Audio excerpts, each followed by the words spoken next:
Bon, ben voilà, nous y voilà. C'est reparti pour une revue de psychologie positive.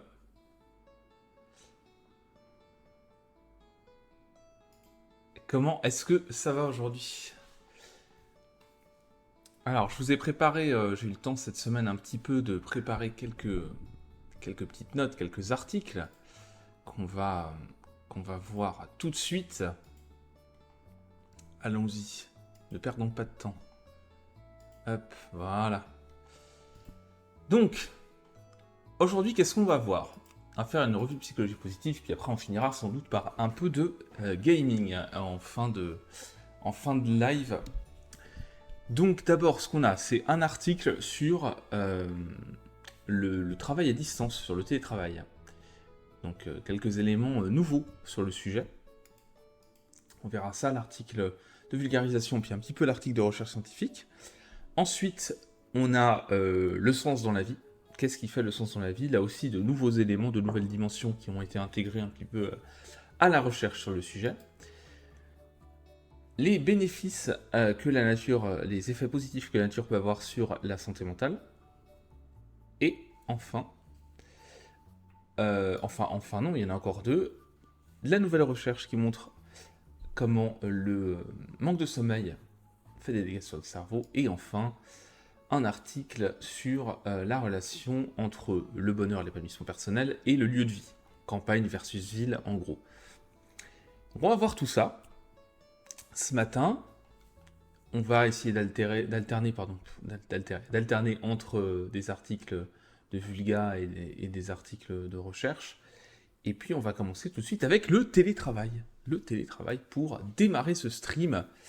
Euh, Hop, je vérifie que tout fonctionne bien avant de lancer les hostilités. Voilà, normalement vous entendez la musique, vous m'entendez aussi. Let's go, tout va bien. Alors, ici, donc article sur le sujet du télétravail, grand sujet depuis le Covid. Ça l'était un petit peu avant, ça l'est devenu de manière massive ensuite.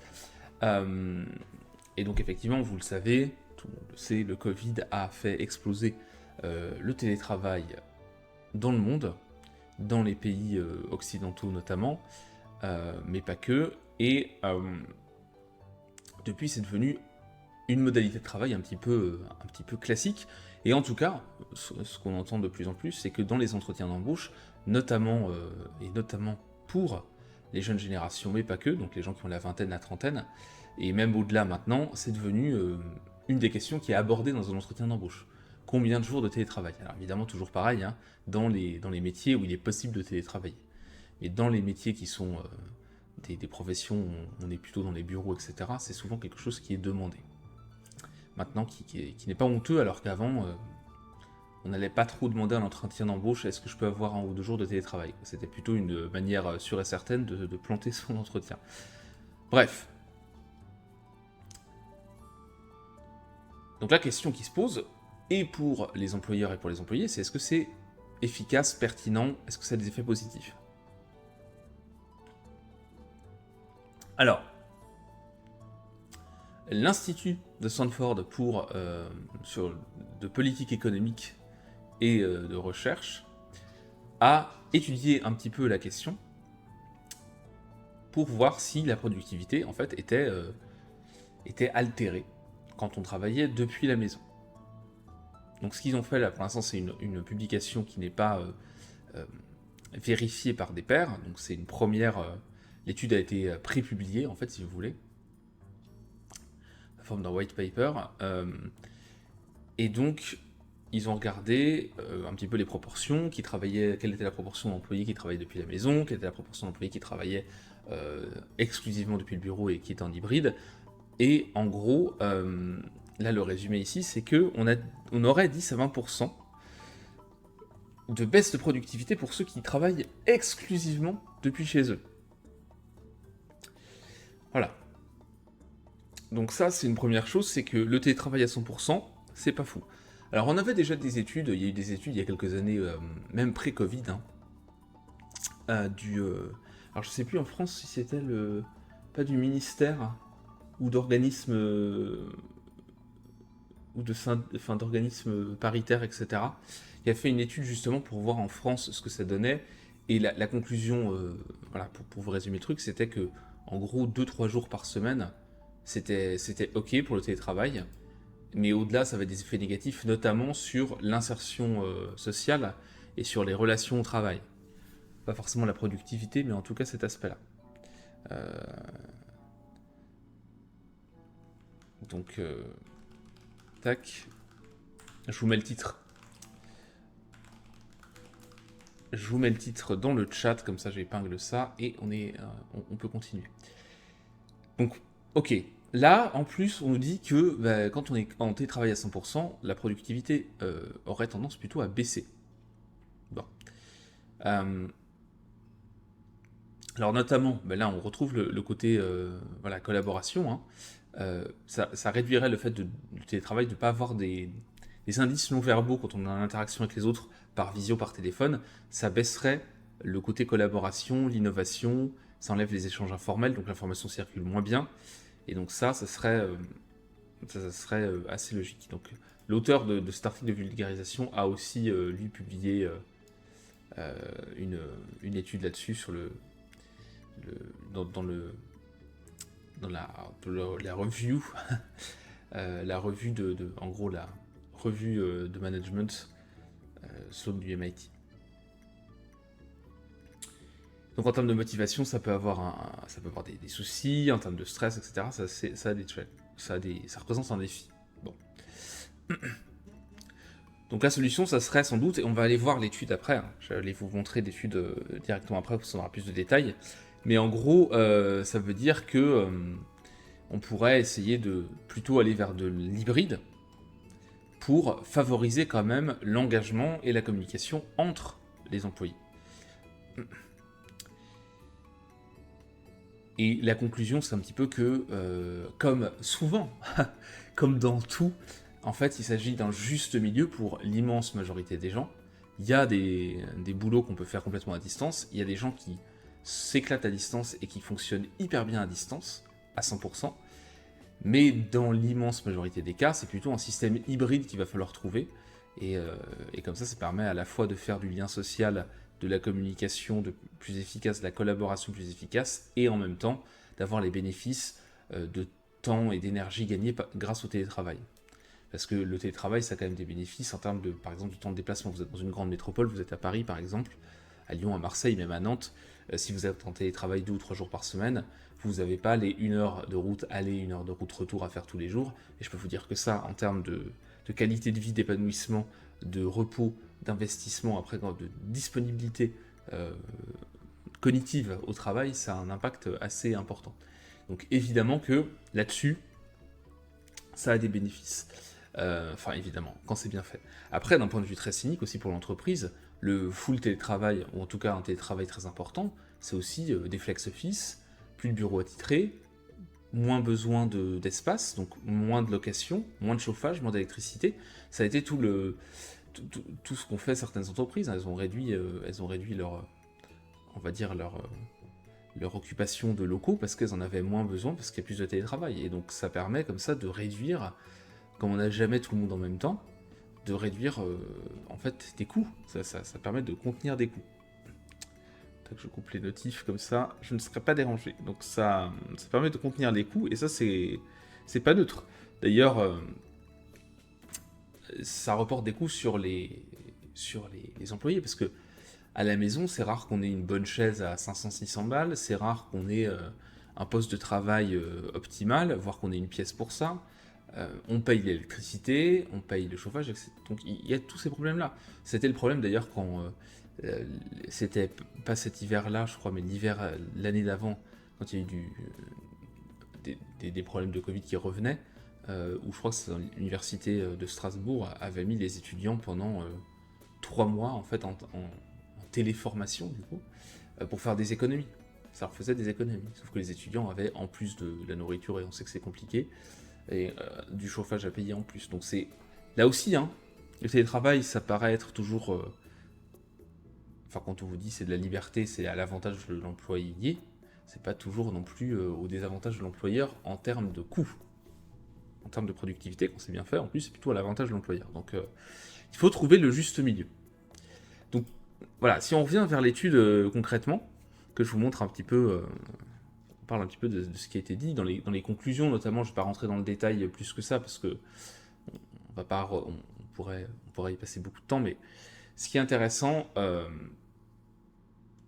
donc c'était aux États-Unis, hein, bien sûr, là on est sur une étude américaine, on est passé de 5% des jours travaillés qui étaient en télétravail avant la pandémie à 25% en 2023. C'est-à-dire qu'un jour travaillé sur 4 aux États-Unis est en télétravail.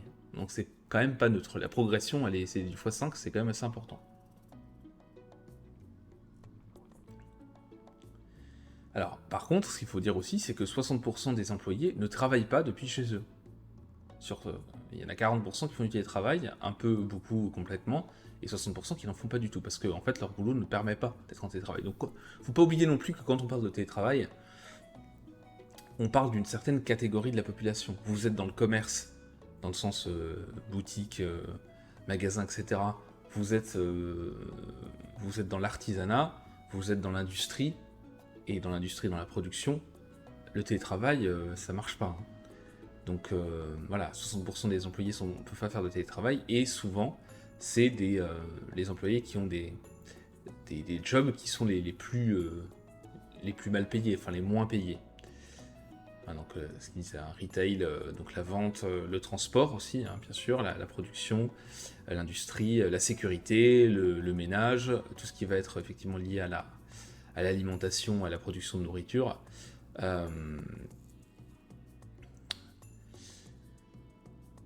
Ensuite, on a 30% des gens qui travaillent à peu près 2 à 3 jours depuis chez eux par semaine, en fait, donc 2 à 3 jours de télétravail par semaine. Donc là, c'est des gens qui gagnent un peu plus. Et puis ensuite, on a un dernier groupe, qui est le groupe minoritaire, qui est un tout petit peu au-dessus de 10%, qui travaille complètement à distance. Et souvent, c'est des rôles support, comme en gros les RH, la compta, etc. Des centres d'appel, ou alors, par exemple, des développeurs. Et souvent, ils gagnent un peu moins que le travailleur hybride. Donc si vous voulez, vous avez une courbe où vous avez l'immense majorité qui ne fait pas de télétravail, qui gagne un petit peu, qui gagne souvent le moins, la plupart du temps. En tout cas, la moyenne, c'est ça, et puis c'est souvent les jobs qui payent le moins.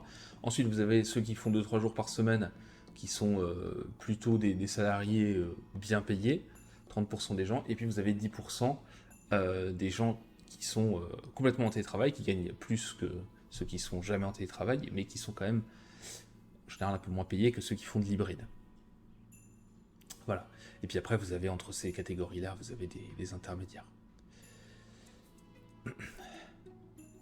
Alors, ensuite, là c'était les États-Unis, on a aussi dans le white paper ici, un petit peu ils regardent un petit peu dans le monde aussi. Ceux qui travaillent le plus à distance, qui sont le plus en télétravail, c'est en Amérique du Nord et en Europe du Nord. Et ceux qui travaillent le moins dans les pays occidentaux en télétravail, enfin qui ont les taux les plus faibles, c'est dans le sud de l'Europe. Et si on sort de l'Europe, on a en Asie et dans les pays en voie de développement, en gros, des niveaux de télétravail qui sont encore plus faibles.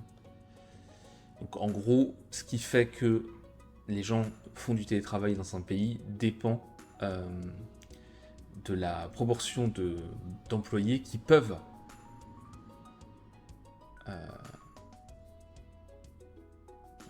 faire du télétravail. Donc ça aussi, ça dépend. Hein. Le profil, voilà, quand vous avez des pays en développement, vous avez beaucoup de production et peu de métiers de bureau, ben forcément, vous avez moins de télétravail. Et puis après, il y a toute une histoire d'infrastructure, de bandes passantes, accès à Internet, etc. Bref. Donc ça, c'est une chose. Et puis, il y a les pratiques managériales. Le fait que, dans certains pays, il y a une pratique plutôt du contrôle dans le management, et donc le télétravail est moins bien vu, etc. Et puis la taille évidemment, est-ce que les employés ont suffisamment de place pour travailler de chez eux, etc. Et donc pour qu'ils acceptent, qu'ils aient envie de faire du télétravail. Voilà. Donc ce qui fait le plus grand, pour savoir si quelqu'un va faire du télétravail, la plus grande manière de le prédire, c'est de voir son niveau de diplôme en fait. Hein. L'âge, ça n'a pas trop d'effet. les gens qui ont la trentaine sont ceux qui ont le plus de télétravail, à cause des enfants, en fait, hein, souvent. Mais sinon, on a aussi des gens qui sont en télétravail qui ont la vingtaine ou la cinquantaine. Voilà. Et donc la conclusion importante de cette étude, c'est que quand on est en full remote, donc en full télétravail, on a 10 à 20% de productivité en moins par rapport à une personne qui est en full présentiel. Voilà.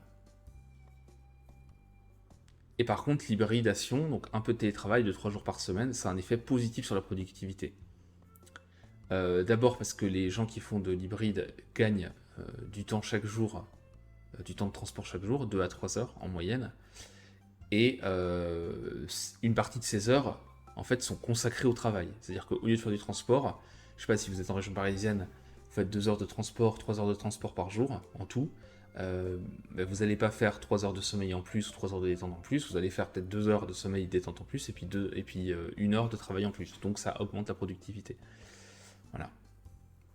Et puis aussi, souvent, il y a moins de distractions, dans un environnement plus calme, plus sympa à la maison, et donc ça permet d'augmenter la productivité. Sauf que quand vous dépassez 3 jours, après, vous avez le côté isolement social qui va lui avoir un impact négatif. Donc c'est des courbes qui se croisent. Et donc en gros, le full télétravail, c'est dans l'immense majorité des cas plutôt une mauvaise idée. Voilà pour cette étude, cette nouvelle étude sur le télétravail, qui est intéressante, qui nous donne des éléments en plus. Et on va passer tout de suite à un deuxième article sur, tiens, on parlait de télétravail, on va parler de sommeil. Alors, on le sait, évidemment, pour être efficace, pour être équilibré émotionnellement, il faut dormir suffisamment.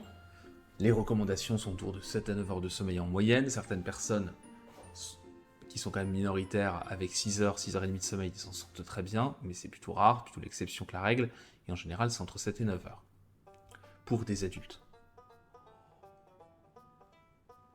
On ne parle pas ici d'enfants, d'ados ou de personnes âgées, parce que ça évolue tout au long de la vie, tout ça. Et alors, qu'est-ce qui fait que on a des nouveaux éléments? Alors, ça récapitule un petit peu des éléments...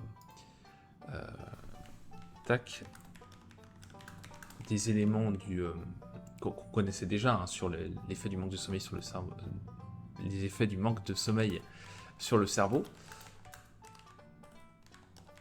En gros, vous avez plusieurs choses.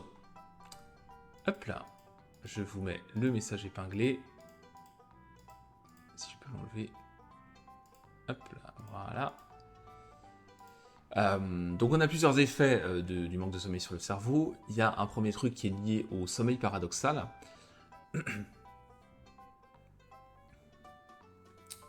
Et un effet du sommeil profond. Alors par rapport au sommeil profond, en fait, pendant le sommeil profond, ce qui se passe, c'est que les cellules gliales, c'est-à-dire les neurones, donc vous avez en fait un réseau dans votre cerveau, c'est donc des neurones qui vont transmettre les messages, etc.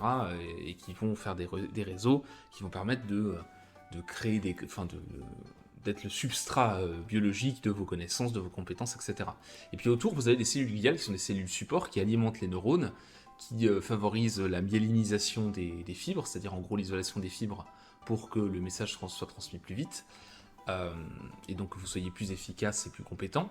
Et donc ces cellules-là, en fait, elles ont un rôle de support, et donc elles vont aussi être actives pendant le sommeil profond. Quand vous êtes en phase de sommeil profond, ça va nettoyer un petit peu les déchets qu'il y a dans le cerveau, les déchets produits par ces cellules-là. Donc c'est important d'avoir suffisamment de sommeil profond, parce que si vous n'avez pas suffisamment de sommeil profond, votre cerveau, entre guillemets, va être un peu encrassé. Donc ça, c'est quelque chose qui est important, et qu'on a pu voir, hein, qu'on connaît, et c'est une étude notamment de Science qui a été publiée en 2019, mais on avait eu d'autres études aussi avant sur le nettoyage du cerveau pendant le sommeil profond. Et deuxième élément, c'est que le manque de sommeil a un effet sur la santé globale, c'est-à-dire que on va avoir un effet sur le diabète de type 2, en gros on a un effet sur les niveaux de sucre dans le sang. En fait, le sommeil est un régulateur de ça. C'est un régulateur de l'insuline. C'est-à-dire que en fait, vous allez avoir une moins bonne réaction, vous allez avoir plus de pics, vous allez avoir plus de mal à évacuer le sucre dans le sang, à réguler l'insuline, et l'insuline donc faire entrer le sucre dans les cellules. Et donc ça va avoir un effet, comme c'est le sommeil qui permet en partie de réguler ça. Un bon sommeil permet d'avoir une meilleure gestion du sucre des taux de sucre sanguin. Si vous avez un mauvais sommeil, vous allez accumuler un peu plus de sucre dans le sang, et au fur et à mesure, c'est quelque chose qui peut provoquer un diabète de type 2. Donc ça, c'est quelque chose aussi de négatif. On a un problème de lecture d'émotions chez les gens, donc ça c'est pas marqué ici, mais c'est des choses qu'on a pu trouver dans la recherche scientifique, c'est-à-dire que quand vous avez un manque de sommeil, en fait, vous allez avoir du mal. Ouais, vous allez avoir du mal à. Je vérifie un truc, j'ai eu peur que je croyais que le micro était coupé. Quand vous avez un manque de sommeil, vous allez avoir du mal à lire les émotions chez les gens, vous allez avoir un peu plus de mal aussi à réguler vos propres émotions, donc plus de mal à interagir de manière pertinente avec les gens. Donc ça, c'est des choses qui étaient déjà connues. Et là, ce qui est nouveau, c'est que dans une étude donc, qui a été publiée cette année, on a pu voir, enfin les chercheurs ont pu observer, en faisant des scans, donc des IRM, que le cerveau vieillissait plus vite et avait en fait un âge, on donnait un âge plus avancé au cerveau des gens quand ils avaient un manque de sommeil, enfin une absence de sommeil pendant au moins 24 heures. C'est-à-dire que ça augmente le vieillissement du cerveau d'1 à 2 ans. En gros, on est capable de dire avec des scans à peu près à l'âge du cerveau, quand vous avez un manque de sommeil de 24 heures, vous n'avez pas dormi depuis 24 heures, vous allez avoir un cerveau qui est 1 à 2 ans plus âgé qu'il ne l'est en réalité. Pardon. Alors c'est réversible, mais vous imaginez, et on peut supposer, alors après c'est pas toujours aussi simple, hein, les liens de... C'est pas souvent c'est pas des courbes linéaires, mais on peut supposer aussi que quand on accumule, ça c'est l'article en question, hein, non pardon, c'est ça l'article en question, de l'université de Zurich, c'est-à-dire quand on accumule le retard de sommeil, les manques de sommeil, on va avoir un effet sur la santé du cerveau, on va avoir un effet sur le vieillissement du cerveau, qui est réversible quand on arrive à récupérer, mais quand on est de manière chronique pendant plusieurs années en manque de sommeil, on peut toujours récupérer le cerveau plastique, mais ça a quand même un effet d'accélération du vieillissement du cerveau.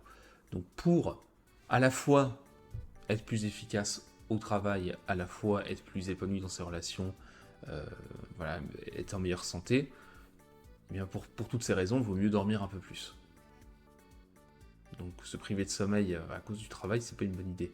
Quand on peut l'éviter, après il y a des périodes de stress, c'est normal, mais voilà. Donc le sommeil, c'est hyper important, c'est un peu la base de tout, hein. Sommeil, alimentation, activité physique, c'est les 3 piliers, vous connaissez ça, c'est hyper important de pouvoir agir là-dessus. Donc ça, c'est l'article en question qui a été publié donc en mars 2023.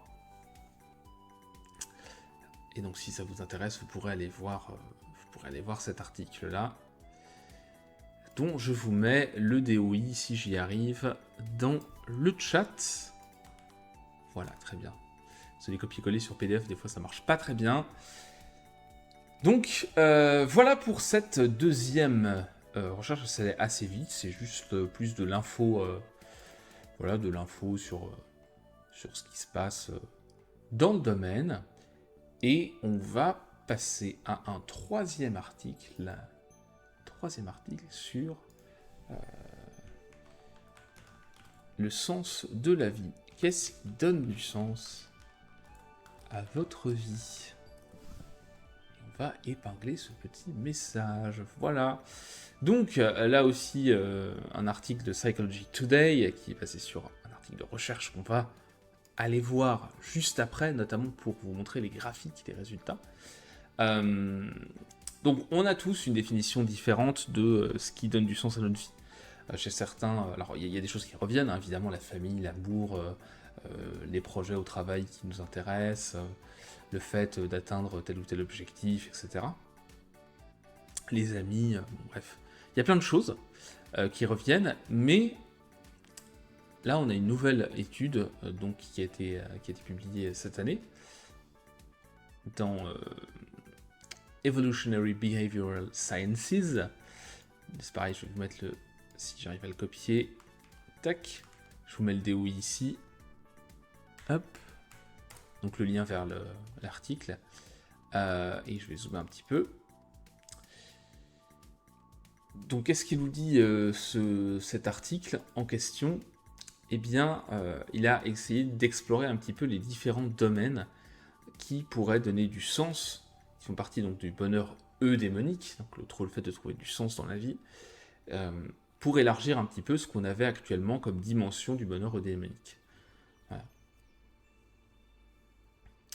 Voilà. Puisqu'il considère, ce chercheur, que certains éléments qui font partie de la vie des gens étaient souvent exclus des recherches, n'étaient pas intégrés dans les recherches, et donc ça lui paraissait pertinent d'aller voir si on avait d'autres dimensions. Donc les 15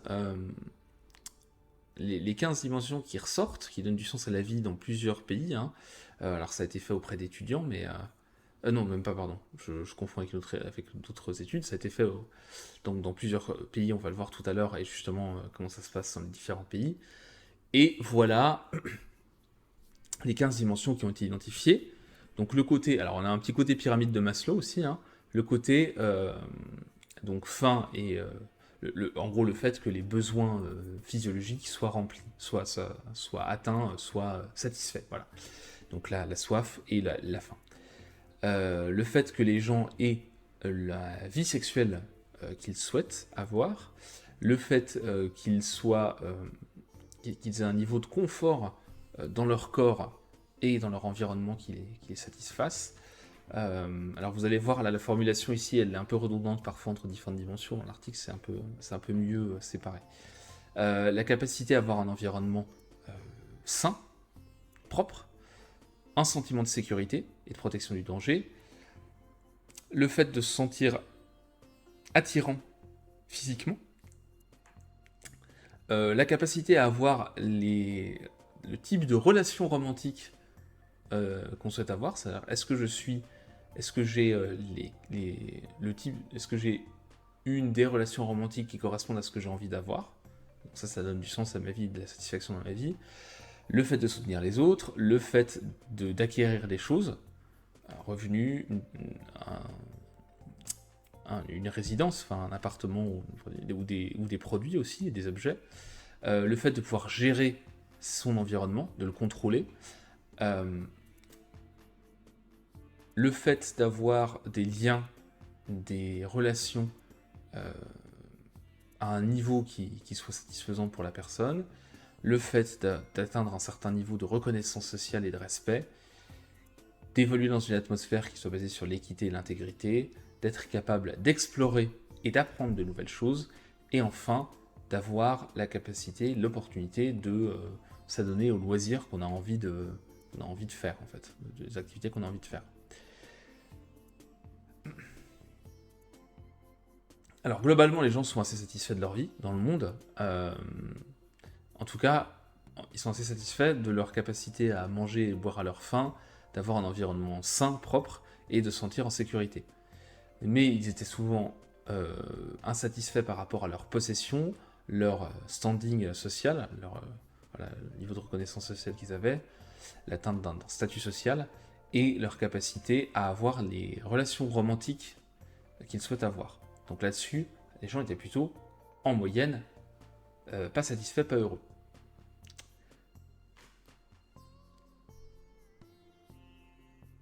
Et donc, dernier élément, c'est par rapport à la vie sexuelle.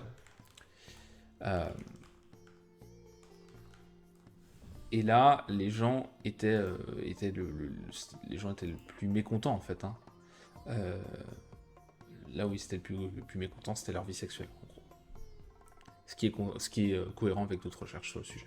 Alors si on regarde un petit peu plus en détail la, la publication, on va aller voir du côté des graphiques, c'est ça qui est intéressant. Donc là, si je regarde les...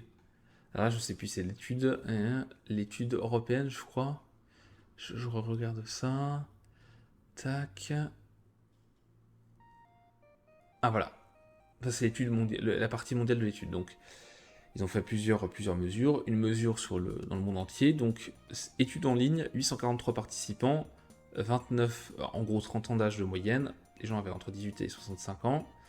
49% de l'échantillon, c'était des femmes.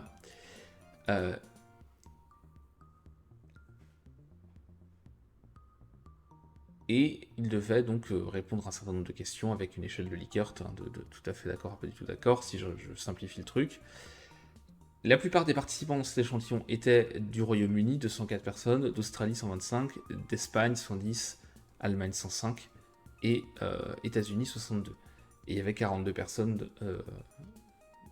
qui venaient de France, et puis genre une personne du Danemark, une personne de Latvia, c'est la Lettonie.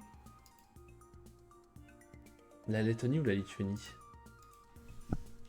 Je sais jamais. C'est la Lettonie. La Lettonie, Latvia. Ok. Alors, qu'est-ce que ça donne? Voilà, vous avez en fait la perception que les gens ont de leur vie. Donc là, vous avez justement ces résumés. Hein. Donc la fin, plutôt satisfait. C'est sur une échelle de 0 à 10. Hein. Donc là, plutôt satisfait. Le confort, l'hygiène, la sécurité, on est quand même entre 7 et 8 et 8,5 quasiment. Donc c'est plutôt pas mal. Et vous voyez, hein, même quand c'est faible, la moyenne, enfin si on prend la médiane, c'est 5 hein, sur cette échelle-là. Donc par contre, là où les gens sont pas satisfaits, c'est la vie sexuelle, clairement. L'amour, on est juste au-dessus de la moyenne. Enfin, je parle de la moyenne de l'échelle, hein, pas de la moyenne de l'échantillon. Mais voilà, c'est pas ouf. Les ressources, donc les moyens, les finances, là clairement on est juste sous la moyenne. Pareil pour le statut social. Et là où c'est faible aussi, c'est la capacité à avoir des activités de loisirs qu'on a envie d'avoir, quoi.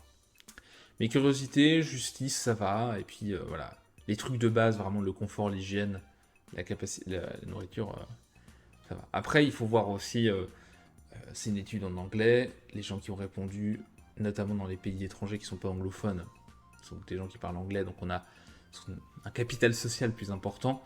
Donc on a aussi, évidemment, c'est des gens qui sont... qui n'ont pas de problème pour manger à la fin du mois aussi, probablement. On peut faire cette hypothèse-là. Voilà. Donc, en tout cas, là, où c'est intéressant, c'est qu'on a des dimensions en plus qu'on peut intégrer à la satisfaction de la vie, qu'on n'a pas toujours. En fait, sur les 15 dimensions, en général, là-dedans, on en a 8 qui sont prises en compte, mais on n'a pas tout ça, quoi. Et donc, on a aussi des différences entre les hommes et les femmes. Alors, pas beaucoup, mais la capacité à prendre, enfin le fait de pouvoir prendre soin des autres, de son environnement. Alors nurture, c'est toujours un peu difficile à traduire ce terme-là. Je regarde par rapport à ça, mais c'est le fait de soutenir les autres, d'être de la capacité à aider les autres, à être intégré par rapport à ça, pardon. Et là, les hommes, ils sont moins satisfaits de ça, mais il y a aussi une tendance qui est culturelle à être moins là-dedans pour les hommes, qui est culturelle, hein, qui est pas du tout dur. Et pareil, là aussi on voit une égalité homme-femme. Hein. Les hommes sont plus satisfaits de leur capacité à... Alors c'est pas fou non plus, hein, à 5, un peu au-dessus de 5,5, mais les hommes sont quand même plus satisfaits de leur capacité à avoir des activités de loisirs, à se faire plaisir, etc., que les femmes. Les femmes, on est juste au-dessus de la moyenne. Et là aussi, on a une inégalité des rôles, voilà, qui probablement s'exprime à travers ça. La vie amoureuse, pareil, les hommes en dessous des femmes, sur la capacité à avoir le type de relation qu'ils souhaiteraient avoir. Là aussi, on peut se poser des questions. Alors là, c'est pas marqué hein, ce qui est significatif ou pas, mais je vous embête pas trop avec ça.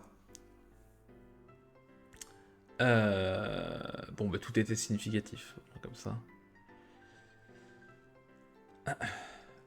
tout était positif alors par rapport aux émotions positives, aux émotions négatives, etc. Donc c'est des dimensions qui ont un effet, qui ont un lien avec le fonctionnement interpersonnel, avec la satisfaction de la vie, avec les émotions positives, les émotions négatives, et avec le fonctionnement personnel. Alors, les corrélations sont pas toutes, vous voyez, hein, c'est plus ou moins fort. Hein, la capacité de loisir, elle n'est pas fortement corrélée à la satisfaction de la vie, ni aux émotions, mais c'est quand même significatif. Il ne s'agit pas de dire que toutes les dimensions ont le même impact sur la satisfaction de la vie en général. Et en plus, quand on va dans le particulier, bien sûr, les gens ont tous des tropismes, des choses qui vont plus les marquer que d'autres et qui vont être plus importantes pour eux que pour d'autres personnes. Voilà, donc petite mise à jour un petit peu des domaines qui font la satisfaction dans la vie. Et ça, c'est intéressant d'ajouter un petit peu à ce qui existait déjà sur le sujet. Bien, nous allons passer à la satisfaction de la vie par rapport au lieu de vie, puisque on est dans cette thématique-là. Allons-y gaiement pour ça.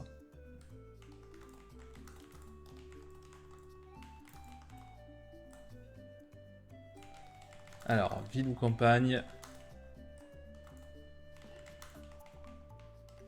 sur le bonheur. Hop, nouvel article que je vous partage ici. Et là, pareil, je vais vous mettre le lien tout simplement là vers le site directement, puisque je l'ai. Donc c'est la même chose, hein, je l'ai juste en PDF pour la prise de notes. Je vous montre ça. Donc, publié en juillet 2023 par Gabrielle Prati, qui est, hop là, chercheuse, je pense, voilà, à l'université de Bologne, en Italie. Et donc l'idée, c'est le lien entre le lieu de résidence, campagne, zone urbaine, et le bien-être subjectif. Alors, donc c'est ça qui a été étudié. L'échantillon, c'est plus de 500 000 personnes de 115 pays en Europe. Enfin non, pardon, de 115 pays. Et qui a été fourni par en gros une base de données en Europe qui suit comme ça un certain nombre de personnes et un certain nombre d'indicateurs. Et par aussi une base de données internationale, donc le World Status Survey, donc une étude qui est faite régulièrement aussi, entre 80 et 2022, et en Europe c'est entre 80 et 2017.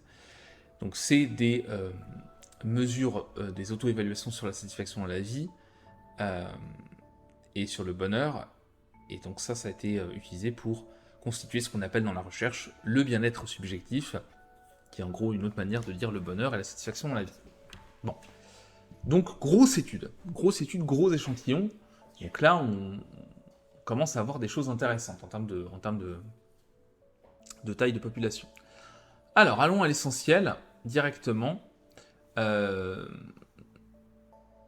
Donc, ça, c'est bon. Les échantillons, j'en ai parlé.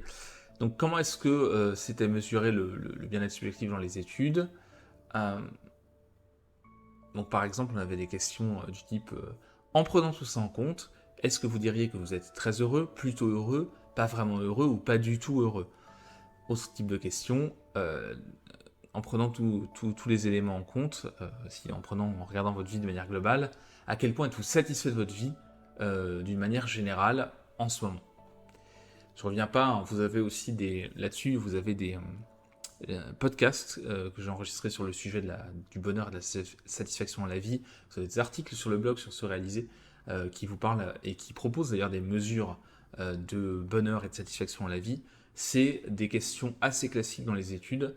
On a aussi ça dans l'étude sur le bonheur dans le monde qui est publiée tous les ans en mars, et là aussi j'ai fait une vidéo. Vous avez un replay d'ailleurs sur la chaîne sur la chaîne replay YouTube de cette chaîne Twitch là, qui parle de ça. Donc voilà, c'est assez classique, c'est vraiment ce qui est utilisé dans les études en général. Donc c'est une échelle de Likert qui va de 1 à 10, pas du tout satisfait, à 10 complètement satisfait. Pour les premières questions, et pour l'autre c'était un truc en 4 points, de très heureux à 4 pas du tout heureux. Voilà. Pour le lieu de vie, qu'est-ce qui était pris en compte comme catégorie? On a eu 8 catégories dans leur étude. Les gens qui vivaient dans une agglomération de moins de 2000 habitants, les gens qui étaient dans une agglomération de 2000 à 5000, les gens qui étaient dans une agglomération de 5 à 10 000, ensuite de 10 à 20 000, de 20 à 50 000, de 50 à 100 000, et de 100 000 à 500 000, et de 500 000 au plus. Voilà.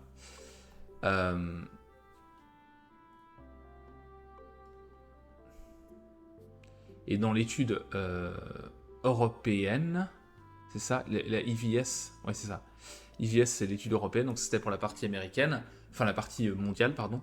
Et dans la partie européenne, donc la base de données européenne, il y avait pas mal de choses qui manquaient.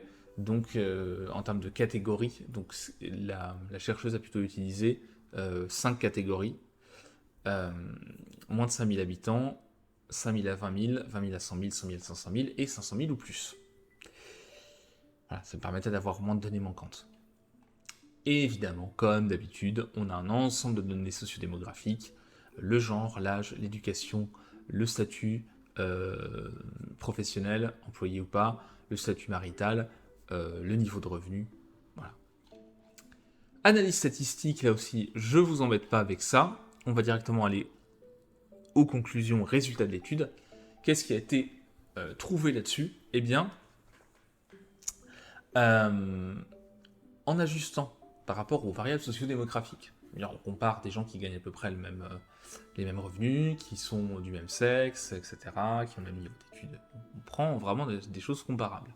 Pour pas comparer des cadres urbains à des ouvriers dans un petit village de campagne de moins de 2000 habitants. Il faut quand même comparer des choses comparables, parce que sinon il y a tellement d'autres facteurs qui rentrent en ligne de compte qu'on ne sait plus ce qui joue un rôle. Donc à chaque fois on neutralise pour vraiment comparer des gens avec un seul truc qui varie, c'est le lieu de résidence, la taille de l'agglomération dans laquelle se trouve l'appart ou la maison dans laquelle les personnes vivent.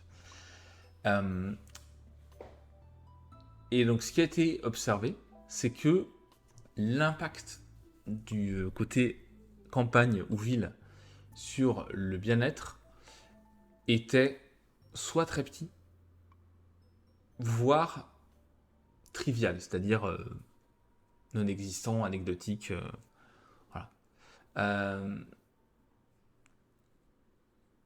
Et quand on a des associations, pardon, elles sont non linéaires, c'est-à-dire que c'est pas plus vous allez être dans une grande ville, moins vous allez être heureux, et plus vous allez dans une petite ville, plus vous allez être heureux. C'est pas comme ça que ça se passe. Ça dépend, il y a des moments où ça augmente, des moments où ça rebaisse, etc. Donc de toute façon, l'effet, et c'est ce qu'on avait observé dans des études précédentes, c'est-à-dire qu'il y avait un effet, vivre à la campagne, il y avait plutôt un effet positif sur le bien-être. Là, ce qu'ils ont observé, c'est que c'était très petit cet effet.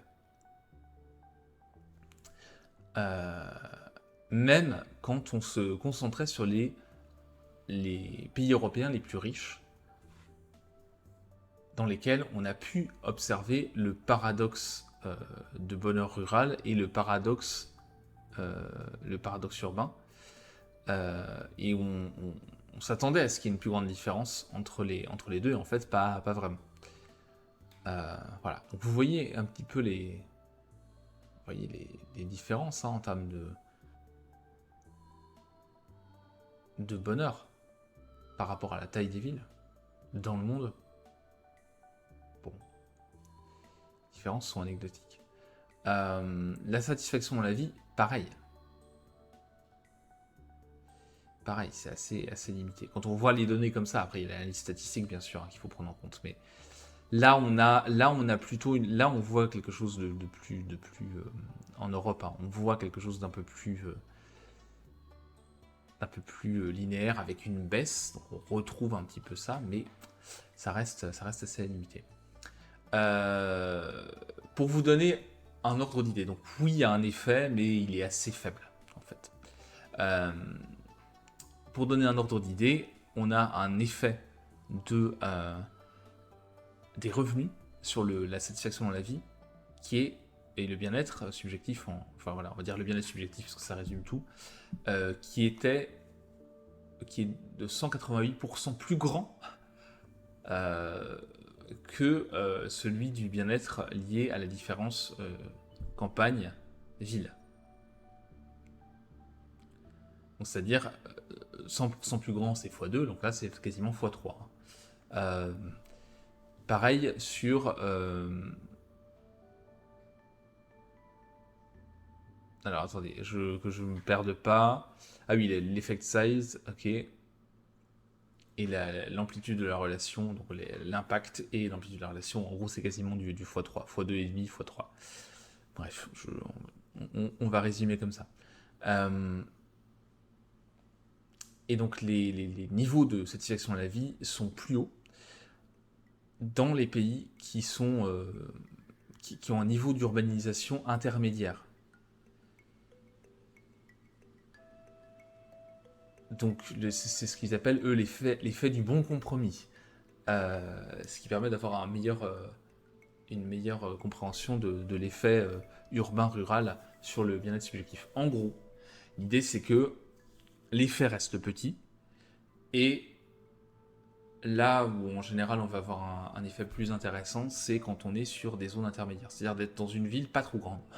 Encore une fois, le juste milieu, parce que vous avez des bénéfices d'une ville plus grande, accès à des loisirs, accès à des activités, accès à de la diversité, accès à des transports, mais vous avez des bénéfices aussi du côté rural, accès à la campagne, accès à la nature, on va le voir avec un article après, c'est important, la nature pour le bien-être, plus d'espace, des loyers moins chers, donc plus de revenus potentiellement de restants à la fin du mois, etc., etc. Donc quand on résume les choses, on a, et là j'ai été très vite, parce qu'on pourrait rentrer dans le détail de l'article, encore une fois, on a un ensemble de pour et de contre qui sont associés au fait de vivre à la campagne ou en ville. Et en fait, l'effet du lieu de vie, de la taille d'agglomération dans laquelle on vit, il faudrait encore aller un peu plus loin, et ça pourrait être le résultat d'une... Et c'est probablement le résultat d'une interaction entre plusieurs variables qui complexifie les choses.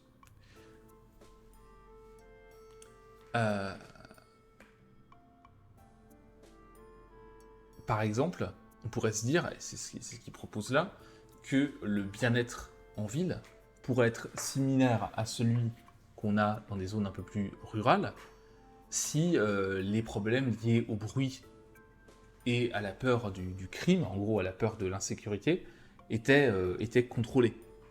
C'est-à-dire si vous êtes en ville, moi par exemple j'habite en ville, il y a du bruit, il faut que je déménage un jour parce que c'est compliqué, le bruit du tram, le bruit des camions de livraison, le bruit des mecs à 3h du mat complètement bourrés qui gueulent dans les rues, etc.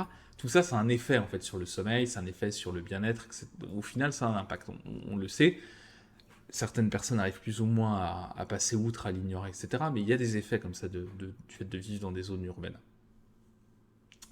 Et donc, si on arrive à contrôler ces effets-là, peut-être que c'est ça en fait l'impact, enfin c'est ça une des grosses composantes du bénéfice de vivre à la campagne. C'est le calme, c'est la sécurité. Peut-être que c'est pas que ça. Mais peut-être que si on me contrôlait ça, ça ferait disparaître l'effet. Justement, on ne sait pas exactement ce que c'est.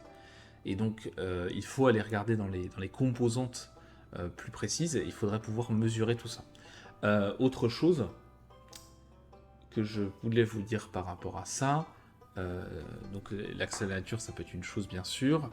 Bon, je sais plus, je me suis perdu dans mes réflexions, peu importe. Et voilà, en gros, on peut avoir plusieurs choses qui rentrent en ligne de compte, et il faudra aller dans le détail pour voir si c'est vraiment juste le lieu de vie. Mais bon, c'est probable que ce ne soit pas que le lieu de vie, c'est qu'est-ce qu'on peut faire dans ce lieu de vie, qu'est-ce qui se passe dans ce lieu de vie, qu'est-ce qui se passe dans cette agglomération, qu'est-ce qui ne se passe pas dans cette agglomération. Tout ça rentre en interaction, et oui, et ce que je voulais vous dire, évidemment, dans les variables qui vont rentrer en interaction avec tout ça, c'est aussi les préférences personnelles. Est-ce que vous êtes quelqu'un qui sortait beaucoup, qui est plutôt dans l'extraversion, qui avait besoin d'aller voir des gens, de sortir, etc. Est-ce que vous êtes quelqu'un de plutôt casanier? Tout ça aussi, ça va jouer. Ah oui. Donc il faut voir un petit peu dans le détail comment tout ça se interagit. Mais ce que dit l'étude en tout cas, c'est qu'en contrôlant donc tout ce qui était statut socio-démographique, ce qu'on peut constater, c'est que le lien entre zone de résidence, donc en gros la campagne versus la ville, et le bien-être, n'est pas linéaire. Et l'effet de ça est plutôt assez faible, assez petit. Tout ça, ça ne veut pas dire que le lieu de vie, c'est ce que concluent les auteurs là, que le lieu de vie et que la taille du lieu de vie ne joue pas un rôle sur le bien-être subjectif, mais que en fait le lieu de vie est une variable tout à fait distante qui a un effet indirect sur le bien-être subjectif. Et qu'en fait c'est pas tellement la taille de l'agglomération qui compte, c'est qu'est-ce qui se passe en général dans des agglomérations de ce type. Voilà, qu'est-ce qu'on a comme avantage et comme inconvénient. Et c'est ça qu'il faudrait aller regarder, plutôt qu'une variable qui est très à la louche de la taille de la ville dans laquelle on vit. Voilà. Donc pour ça, il faut aller regarder le détail des avantages, des inconvénients qu'on a dans tel ou tel type de zone rurale, il faudra mesurer tout ça. C'est compliqué parce que ça veut dire qu'il faut créer les études, parce que dans les études de suivi, dans les questionnaires qu'on a, on n'a pas ça pour l'instant. Donc voilà. En sachant que, encore une fois, l'échantillon, on l'a vu, il s'étale, je vous l'ai mis au début, des débuts des années 80 à la fin des années 2010, voire début des années 2020. Donc on est sur un span de 40 ans à peu près. Bon, les villes des années 80, des années 90, c'est pas les villes des années 2020. Je vous rappelle que dans les années 80 et l'immense majorité des années 90, il n'y avait pas Internet. Il n'y avait pas plein de choses. Donc, la qualité de vie à la campagne était aussi beaucoup plus isolée. Donc, il y a plein de choses qui font que on pourrait aussi regarder ça et étudier ça. En fait, il y a plein de variables cachées qui mériteraient d'être étudiées et qui donneraient des résultats beaucoup plus précis, en fait. Mais en tout cas, c'est pas aussi simple que je vis à la campagne, je suis heureux, je vis en ville, je suis malheureux. Voilà pour cette petite étude qui est intéressante, ma foi, qui donne des éléments en plus sur le bonheur et la taille des agglomérations dans lesquelles on vit. C'est plutôt pas mal de voir ça. Hop. Je note, j'ai une idée d'article pour le blog, donc je la note tout de suite. Tac.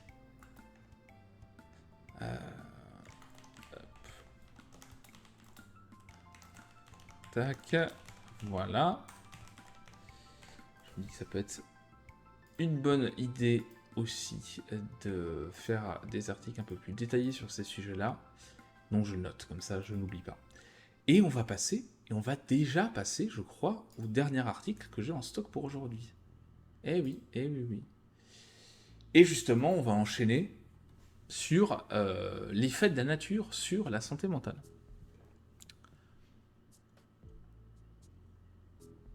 Alors, la nature et la santé mentale, je regarde. Ok. On aura fait une belle petite heure de psychologie positive, c'est cool.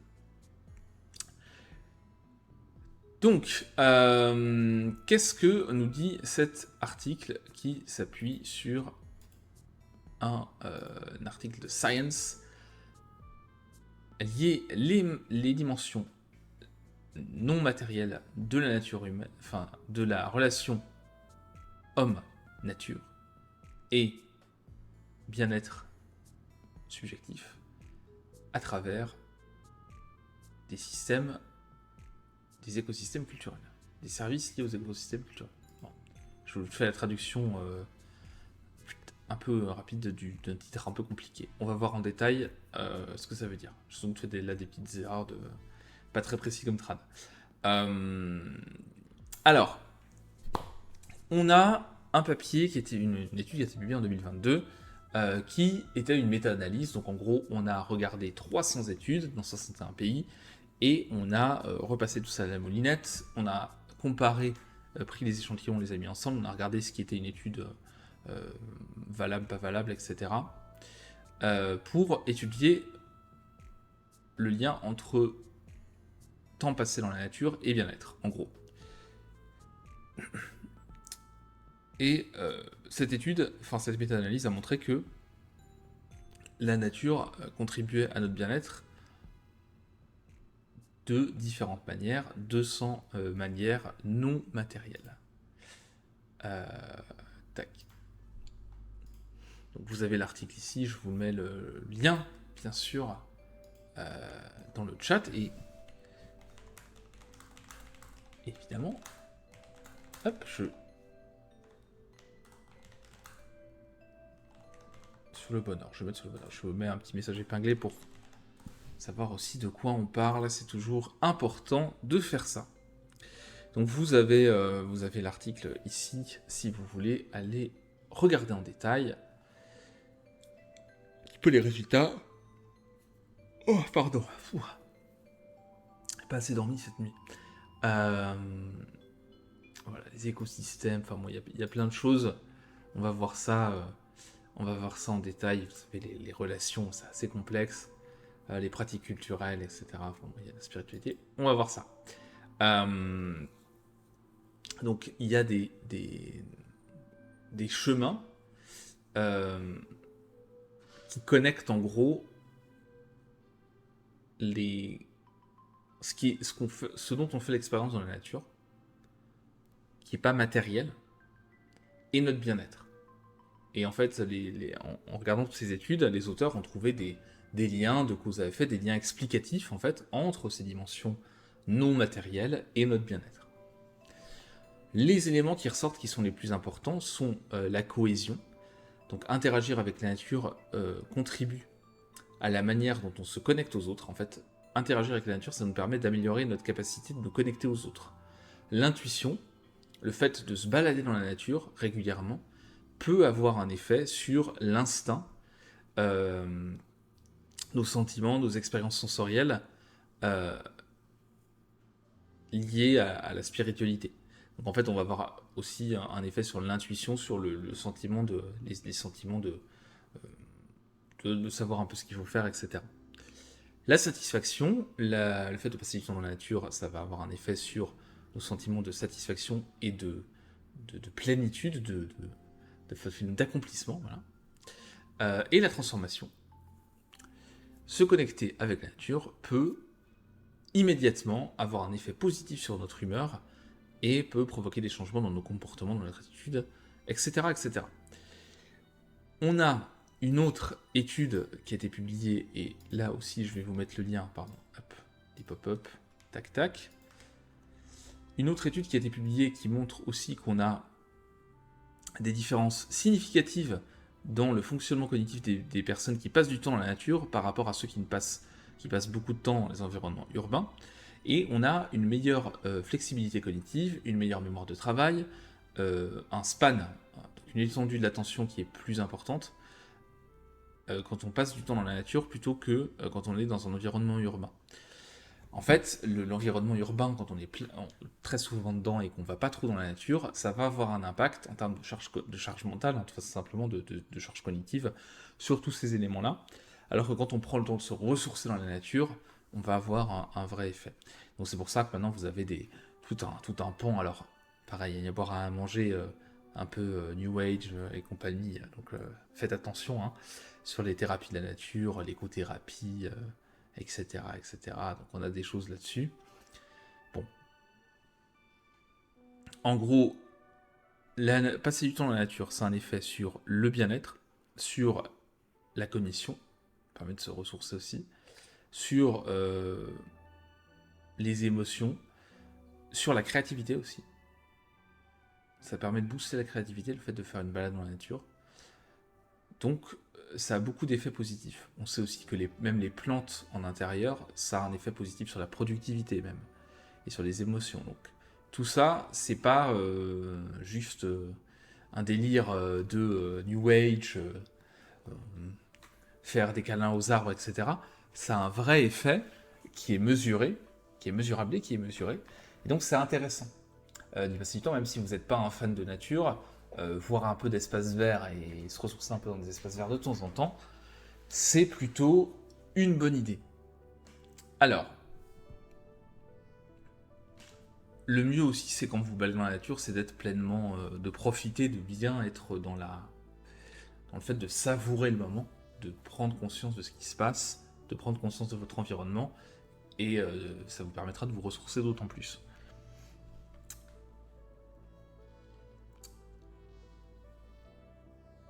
Et donc, passer du temps dans la nature, dans des espaces verts, en tout cas, même si c'est des parcs, d'ailleurs en ville, c'est déjà pas mal et c'est déjà un effet positif. Euh, Ça a donc tous les effets que je viens de lister. Si en plus vous prenez le temps de regarder votre environnement, de profiter sensoriellement de ça, vraiment de vous plonger dans l'instant présent, ça va être encore plus positif. Autre conseil qui est dans l'article, c'est pas idiot, si vous avez des espaces verts autour de chez vous, bah c'est parfait pour aller faire du sport. Comme ça, vous avez et les effets de l'espace vert et les effets du sport positifs sur l'humeur, la santé mentale, physique, etc. Donc ça, c'est plutôt des bonnes idées. Alors si on reprend les effets là qu'on a dans l'étude, c'est assez complexe, hein, donc c'est pour ça que je voulais pas trop rentrer dans le détail, mais vous avez des effets donc effectivement sur la connexion sociale, sur le fait de récupérer de l'énergie, de se ressourcer. Vous avez des effets sur... Enfin, il y a le côté aussi esthétique, là. L'esthétique c'est important. Vous avez des effets cognitifs, sur la spiritualité. Voilà, donc on a des effets aussi sur le bien-être. Il y a plein de choses en fait qui sont liées au fait de se balader dans la nature et c'est plutôt intéressant. Hop. Là aussi, donc vous avez un tableau qui résume un petit peu les liens, etc. Donc, voilà, il faut rentrer dans le détail, c'est des analyses assez complexes, mais vous avez, vous voyez, des liens avec la connexion sociale, les capacités cognitives, la santé mentale et la spiritualité, en gros, pour aller vite. Donc vous pourrez aller regarder tout ça en détail si ça vous intéresse, mais en gros, vous pouvez retenir que avoir un peu d'espace vert, se balader un peu dans la nature régulièrement, c'est plutôt une bonne idée. La balade en forêt le dimanche, why not? Le jogging dans le parc du coin, c'est plutôt une bonne idée. Les plantes aussi en intérieur, c'est pas mal. Ah d'ailleurs, attendez, je crois que je vous ai mis le... Ah oui, c'est ça. Tac. Vous avez normalement le chapitre du livre Plus efficace et plus heureux que j'ai publié il y a maintenant quasiment 2 ans. Et voilà, et vous avez en fait, tac, des éléments sur l'impact, notamment il y a une partie là sur l'impact des espaces verts. C'est un chapitre du livre, le chapitre 15, qui a été que j'ai mis en podcast en fait, que vous avez en intégralité. Vous pouvez écouter sur YouTube ou sur n'importe quelle plateforme de podcast, iTunes, Spotify, Deezer et compagnie. Je vous mets le lien vers l'article là. Mais donc ça s'appelle Optimiser son environnement. Et vous avez une vidéo YouTube aussi sur la chaîne Se Réaliser, à laquelle vous avez accès pour réécouter le chapitre en entier. Et là-dedans, vous avez la partie justement sur le fait de vivre en ville, vivre à la campagne, sur le fait d'avoir des espaces verts, d'avoir des plantes en intérieur, etc. Comment est-ce qu'on peut optimiser son environnement pour être cognitivement plus efficace et émotionnellement plus épanoui, quoi, plus heureux, plus satisfait dans sa vie. Donc c'est des choses là qui approfondissent, qui vont encore un peu plus loin dans l'article qui a été publié, et qui permettent encore de confirmer ça et d'aller un peu plus loin, puisque c'est une étude qui a pris un ensemble d'études et qui a repassé tout ça à la moulinette pour voir un peu ce qui ressortait en grande tendance. Donc plutôt intéressant. Bon, écoutez, alors j'ai vu, il y a eu un follow qui est passé, je ne l'ai pas vu. Merci pour le follow, ceux qui sont passés. J'ai plus trop les alertes qui pop. Il faudra que je vérifie ça parce que tant qu'à faire quand même, c'est bien de vous remercier quand quand il y a des follow. Voilà, quand vous êtes dans le coin, vu que je vois pas tout quand je suis en train de faire la revue psychologie positive. Alors, ce qu'on va faire, tac, je repasse en chatting. Ce qu'on va faire, c'est que là, je vais faire une petite pause de 5 minutes, un petit tour aux toilettes, un petit café, etc. Et puis, on va passer à une phase un peu plus gaming, et on va lancer un petit jeu. Je pense que je sais déjà ce que je vais faire, mais hop là, je vais vous dire ça juste après la pause. Probablement un petit Papers, Please. J'aimerais bien lancer ça, ce petit jeu, pour voir un peu ce que ça donne. Donc, je vous laisse 5 minutes, même peut-être moins. Allez, on va dire 4 minutes. Et on se retrouve pour du jeu vidéo. Pour ceux qui sont passés, merci d'avoir suivi cette revue psychologie positive. Elle sera en replay sur YouTube. Et on en fait une la semaine prochaine avec de nouveaux articles, de nouvelles publications sur tous ces sujets-là. Je vous laisse quelques instants. On se retrouve dans quelques minutes. À tout de suite.